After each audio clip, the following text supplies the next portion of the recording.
In today's video, I want to explore the concept of quantum jumps. So we'll look at what is a quantum jump, how can we do this, and how can we use quantum jumping to manifest our dreams. Hi, I'm Esther, QHHT Level 2 practitioner, and my mission is to help people take their power back and become the powerful creators that we're all meant to be. So what is a quantum jump? Well, in quantum mechanics, a quantum jump is the abrupt transition of an atom or a molecule from one discrete state to another. And what does this mean for us humans? It means that we can instantly change from one state of being to another state of being. This is often triggered by an outside source, like we hear a song on the radio and this might suddenly make us happy or sad, or somebody says something and that makes us angry, or it makes us really excited about the future. So quantum jumps happen pretty much all day, except we're not aware that they are happening.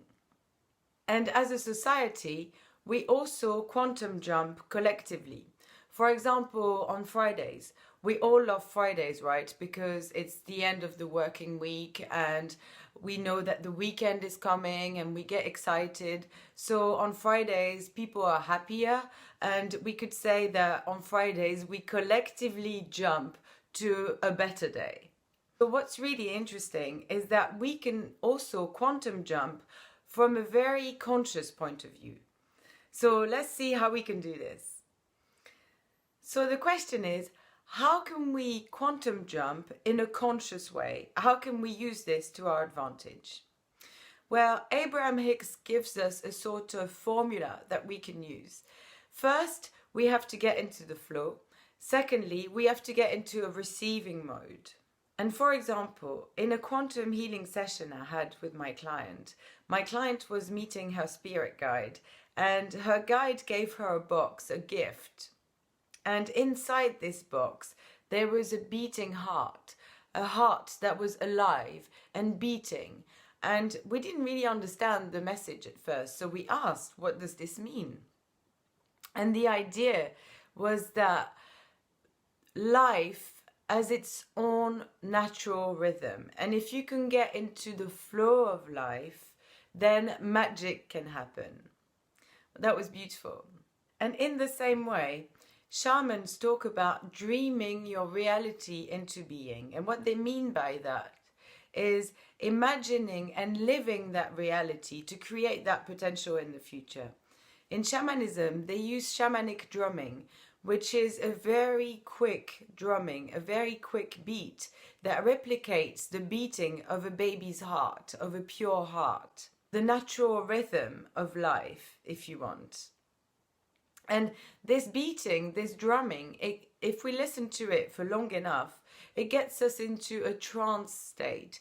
And in this trance state, we can then imagine a new future. We can transform our life. We can reprogram ourselves. This trance state is also what we use in QHHT, in quantum healing, by guiding the client through theta brainwaves, which is a state that is very dreamlike and a state where we're in control of our dreams also. So we can imagine a potential future. We can create new possibilities.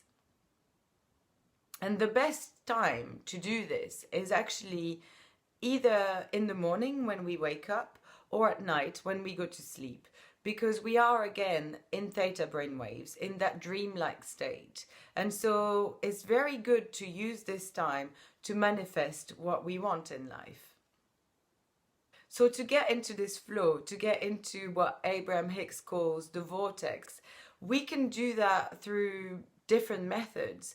Meditation works, or dance, shamanic drumming, or just use the time when we wake up or when we go to sleep. And hypnosis works exactly in the same way. So we can do this also in a QHHT session and ask questions about how to get to a certain goal, and we call that future life progression. So now we know how to get into the flow. Let's look at how we can get into the receiving mode, which is the second part of this process.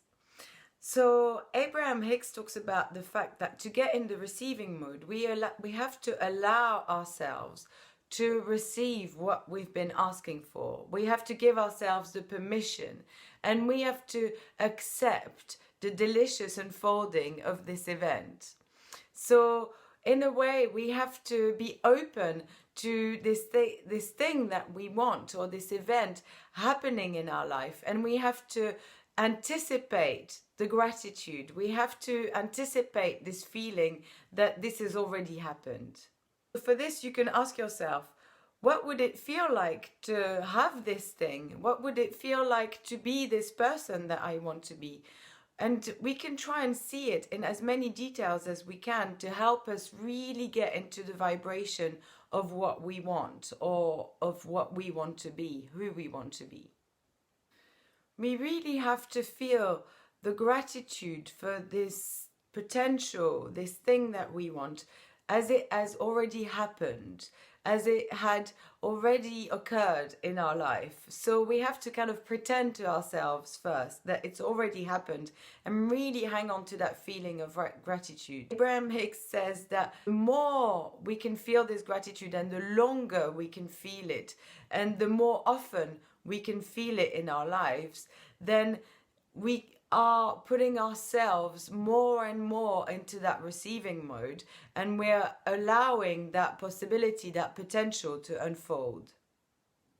Joe Dispenza says that from a quantum perspective, if you observed yourself in a particular future that was different from your past, if you expected this event to occur, and if you emotionally embraced the outcome of this event, you would somehow be conditioning your body to believe that this event has already happened in your present life. And in this way, the more we can imagine that future, the more we can imagine that potential, the more we are creating that possibility in the future, and the more it is likely for it to actually occur in our real life. So how can we use quantum jumping to realize our dreams? Well, let's look at Burt Goldman. Burt Goldman is a man in his 80s now, and he's a teacher of quantum jumping. He used this technique for himself to become a successful photographer, a successful painter. He used also this technique to learn how to play the piano, and he used this technique to become a best-selling author. And this was all in the late part of his life. So what he says that we can become and create anything that we want at any age, simply using the power of creative visualization.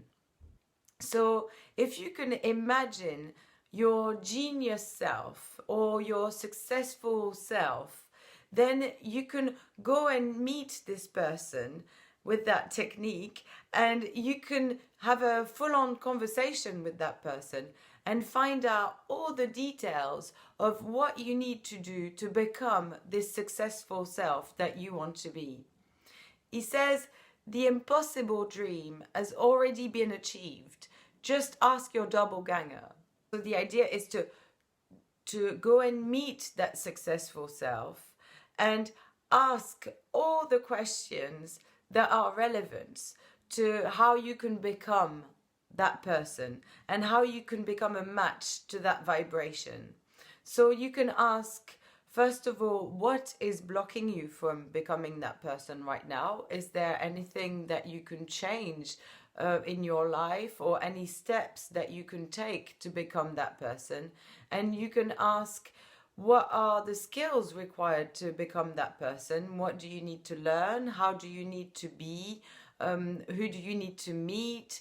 You can ask all the details, and the more you go into details, the more you have a clear idea about how to go about this process. Or you can ask your doppelganger, who's already made this dream happen, the more you can get information, and the more you can take this information and implement it in your life, and the more you can become and absorb this identity and make this dream a reality.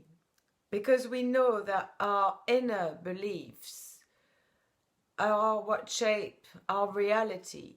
And so often the reason why this process is not working as we want it to be is because we fall into self-doubt, or we fall into self-sabotage. We tell ourselves, oh no, I could never be this person. But the more you believe that you can be this person, and the more you embody the identity and the way of life of that person, the more you will bring it into your reality, the more you become a match to that vibration, and the more you are in the receiving mode for this event to actually occur in your life.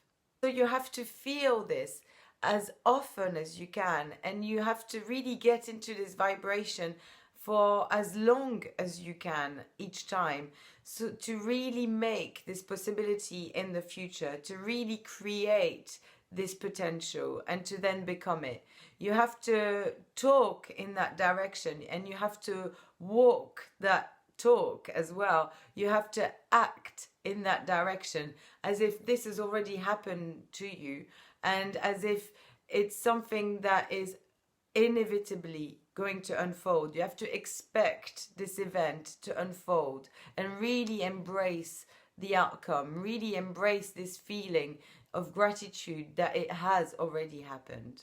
So try it and see how you can transform your life. See how you can really be the creator of your reality. So if you like this video, please don't forget to put a thumbs up. Please share it with your friends and see how it can work. It's a really fun process. And don't forget to subscribe so I can create more content for you. And until then, have fun and namaste.